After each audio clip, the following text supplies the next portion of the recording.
பகவானுக்கு செந்தாமரையும் வாங்கினார் சொல்லியிருக்கீங்க, செந்தாமரையும் வாங்கி பண்ண சொல்லியிருக்கீங்க. அதாவது வெள்ளிக்கிழமையில இப்போ எல்லாருமே பொதுவாகவே எல்லா கோயில்கள்லையும் நவக்கிரகம் இருக்கும்.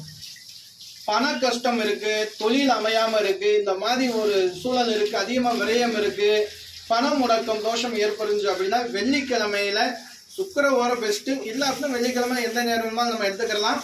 இது போல ஒரு வெண்தாமரை, இது போல ஒரு செந்தாமரை எடுத்துக்கிட்டு நவக்கிரகத்தில் இருக்கக்கூடிய சுக்கிர பகவானுக்கு அந்த கோவிலுடைய அர்ச்சகரை பூசாரி வர வச்சு அவங்க பேரில் சங்கல்பம் பண்ணணும்.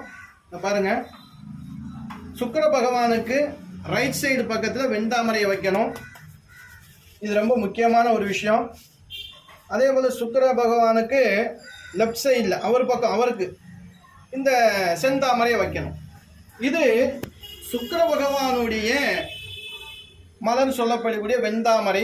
இது லட்சுமி தேவி. ஏன்னா சுக்கிர பகவானுக்கு அதிதேவதை யார் அப்படின்னு பார்த்தீங்கன்னா லக்ஷ்மி தான். அதனால இந்த 2 மலர்களையும் சுக்கிர பகவானுக்கு வச்சு வழிபடும் போது இது ஒரு 7 வாரம் பண்ணும்போது அந்த லட்சுமி ஐஸ்வர்யம் பரிபூரணமாக கிடைக்கும் அப்படின்னு சொல்லுவான்.